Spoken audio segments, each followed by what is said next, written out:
What's up, friends? Eli here, back for another CD collection video. As always, 10 CDs out of my collection, more or less alphabetized.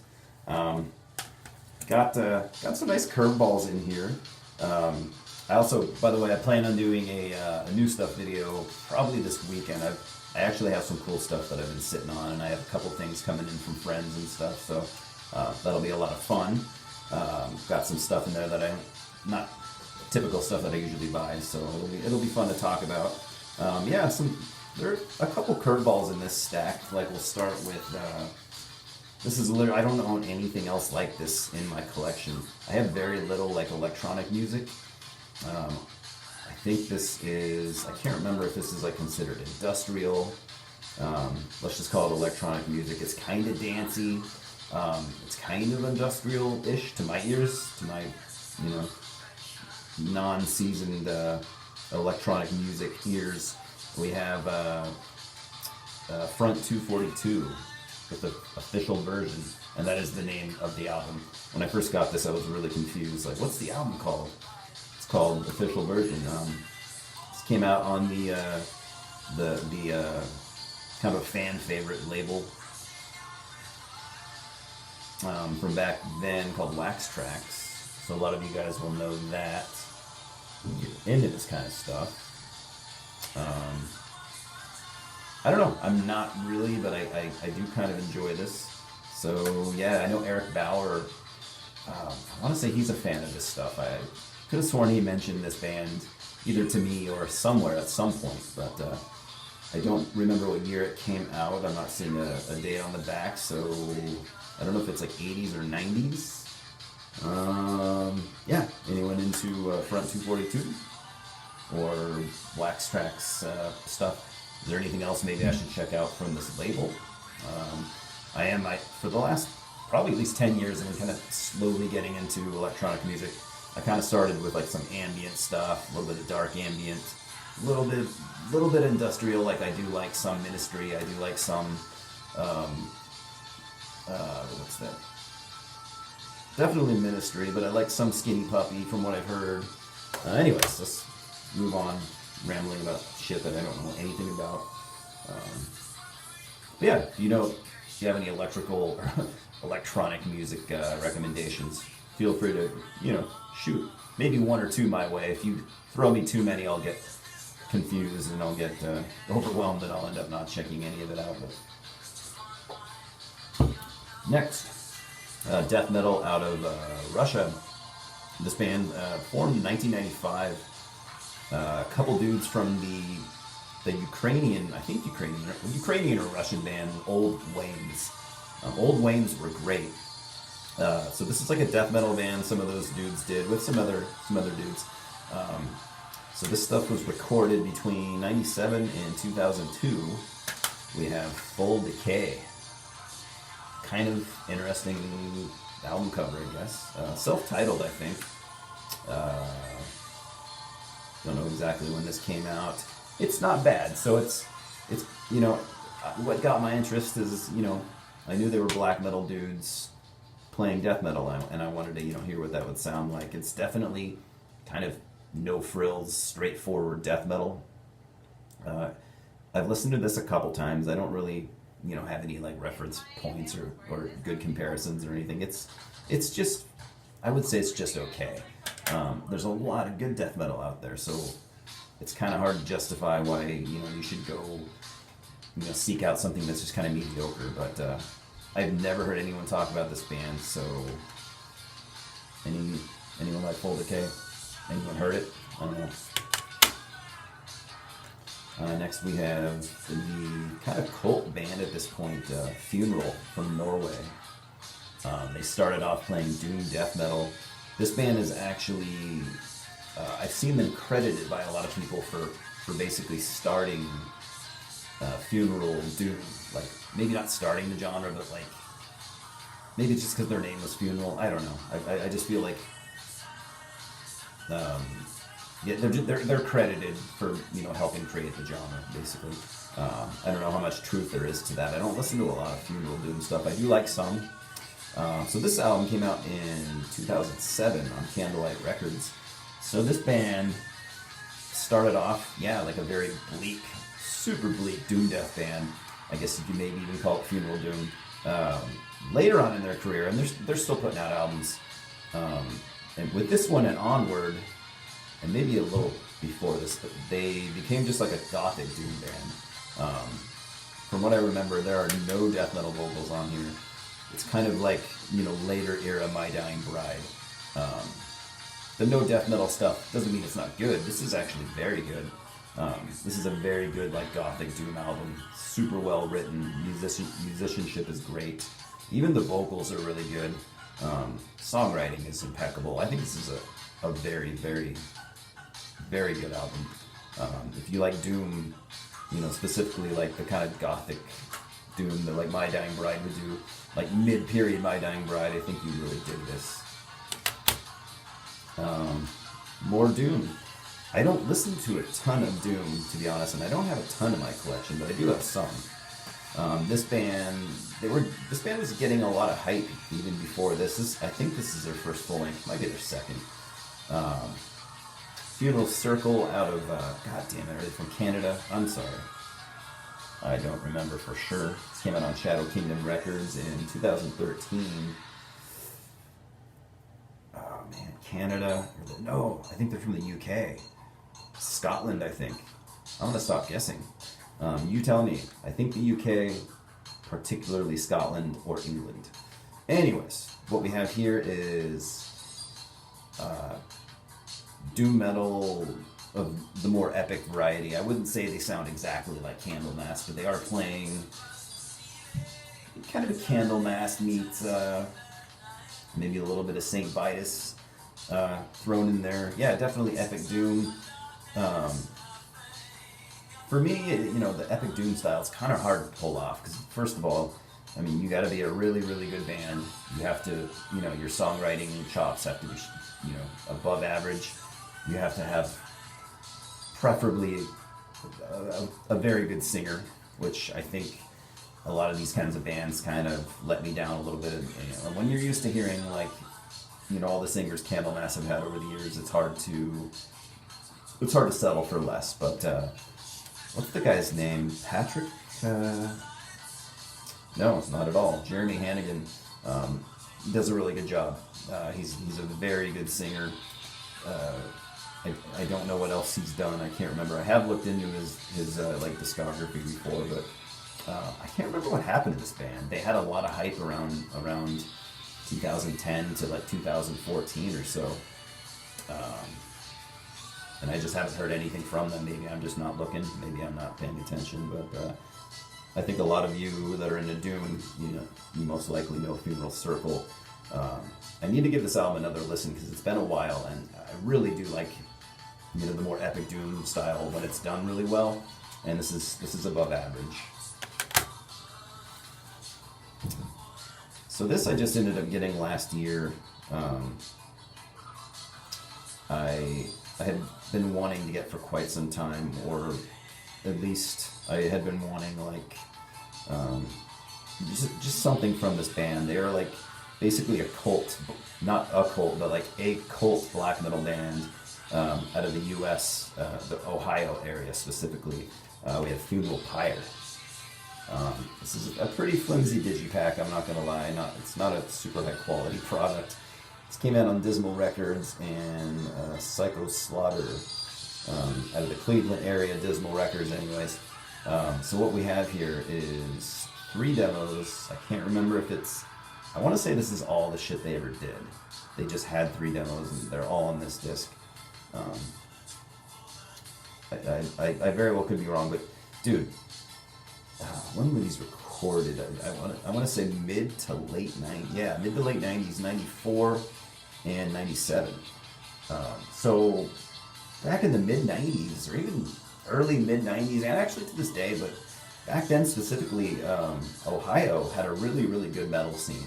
Good, they had good black metal, good death metal.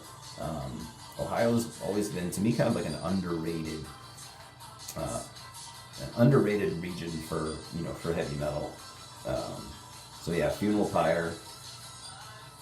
you know what makes this so special? I don't really know how to put it into words. It definitely has that mid '90s, you know, American black metal sound, which, you know, as you might agree with me, not a lot of those bands were super original, but you know, I think they were doing their part in, you know, helping you know, U.S. black metal, you know, helping put it on the map, so to speak. So yeah, maybe, you know, maybe these demos are nothing real special, but you know, in a way, I think they are. I think you know, the Funeral Pyre stuff is just, it's a good chapter in, you know, the history of American black metal. Yeah. Anyways, I'd love to get the original demos, but I'm sure they're not very easy to obtain at this point.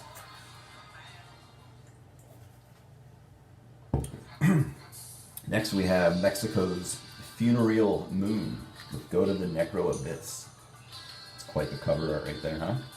This came out on Utterly Somber, a label out of Chicago, Illinois. So Funereal Moon, they started out basically playing like raw black metal with like dark ambient stuff, you know, mixed in. I would say maybe early 2000s, maybe late 90s. Mixed, I would say there's definitely mixed opinions with their early work. A lot of people thought it was just a little bit too over the top. It is over the top. You just got to hear it to know what I'm talking about. It is very over the top, but I dig it. You know, I've always wanted to get their early stuff, and I just haven't yet. So this came out in 2011, and at this point they're almost just playing death metal. This is just like really nasty death metal, like death metal played by black metal dudes. And I can't say a lot about this. It's an EP. I haven't listened to it in a long time. It's probably nothing super special or super memorable. But if you like Archgoat, you know, and you just like nasty, nasty black death metal, raw and just fucked up, you know, you could definitely do worse.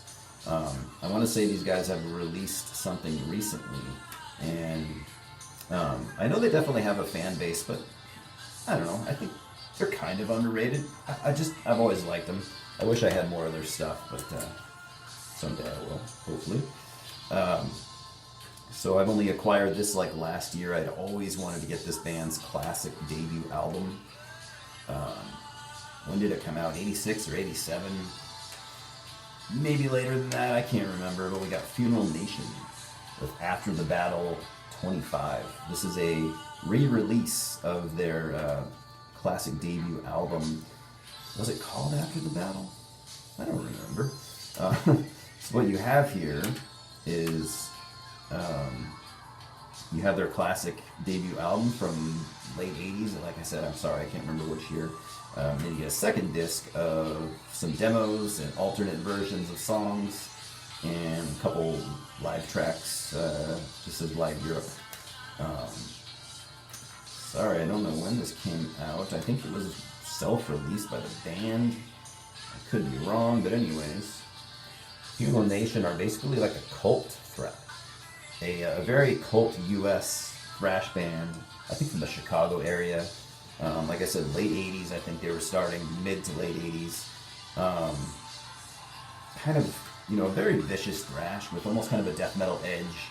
And these guys, you know, much like Possess and maybe even some Slayer, these guys never really got their due, and that's why they're considered such a cult band now.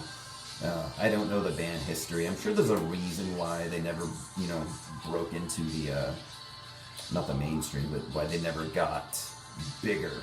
But these guys are like, you know, they're definitely considered legends. You know, they're invited to play, you know, big festivals and stuff like that nowadays. But yeah, man, if you like, you know, there's a good chance you maybe haven't heard of this band, and you're big into thrash, you love Possessed and Slayer, and you know that dirty, evil, you know, kind of brutal thrash, you know, definitely listen to Funeral Nation, man. At least look in their debut album. They have other stuff too, but yeah, their first album's just an unsung classic.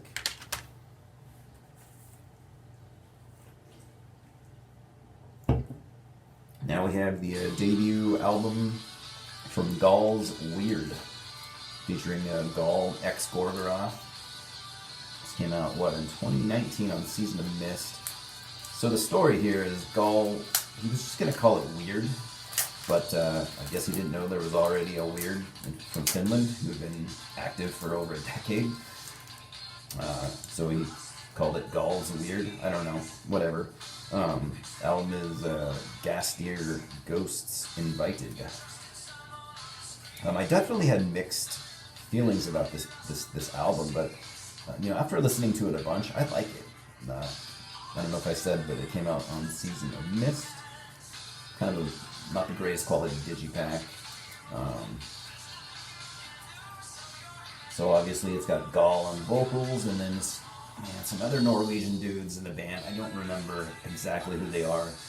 None of them are like super heavy hitters. None of them are like dudes from Enslaved or Immortal or anything like that. They're dudes slightly younger, veterans, but not like 90s veterans. I want to say I've heard a band or two that some of the guys have been in. I just don't remember, so I apologize about that. But I always thought Gall was a pretty good songwriter, and I like what he did in Gorgoroth. I know that's debatable. Well, it's not debatable if I like it or not, but it's not everyone likes the Gall era Gorgoroth. I'm not saying I like it more, but I like it. So this is kind of a cool album. It's black metal, but it's not. None of this is like black metal by the numbers. There's some stuff on here that really, really reminds me of Ven Buedazende, and it's just a really cool, kind of unique black metal album. Definitely worth a couple listens. I probably listened to it 5 times, and I seem to like it a little bit more every time. So I think that's a pretty good sign that it's a solid album. Can't believe I just said solid. I hate that word is so fucking overused. I hate when people say solid. God damn it.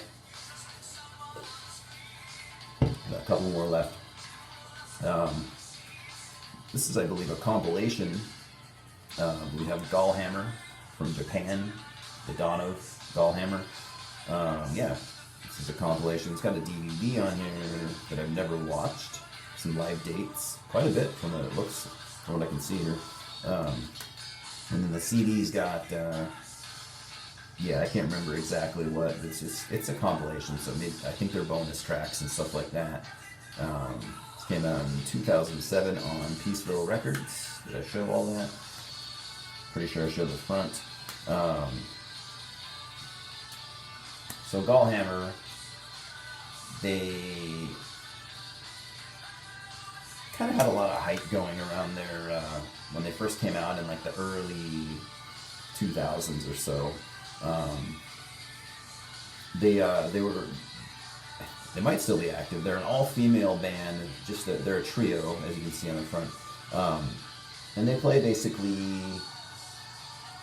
like Hellhammer worship, basically Hellhammer worship, maybe very, very early Celtic Frost. One of the band members is married to Maniac from Ex Mayhem. It's pretty good stuff. There's also a heavy crust vibe, like old crust going on in there too, like Amoebics and stuff like that. So if you like Amoebics and Hellhammer, and you want to hear the band, both of those bands kind of mixed, I don't know, you could do worse than, I guess, Gall Hammer.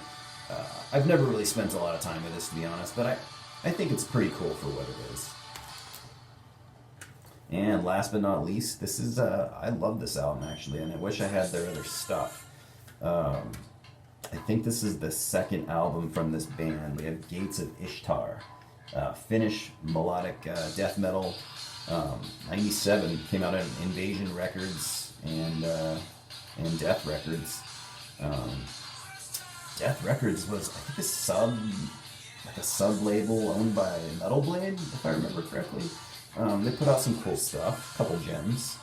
Like I said, 1997, melodic death metal out of Finland. One of the better melodic death metal bands of the 90s. These guys never really got their due, I don't think. I think their music sits up there nicely with the best of At the Gates and stuff like that. I know the cover art's a little cheesy, but definitely look into this band. I think they have like 3 albums, I think? At least 2. Definitely look into them. Like I said, I think this is their second, but if you like melodic, if you like good melodic death metal, and you haven't heard this band, you're definitely missing out. Yeah, I really need to get the rest of their stuff, but yeah, that's neither here nor there. Anyways, yeah, look forward to, if you want, I'll probably post that new stuff video this weekend. That'll be fun. Yeah, time for me to go. Louis says hello. He's down below there. And thanks for stopping by. We shall talk soon. Cheers.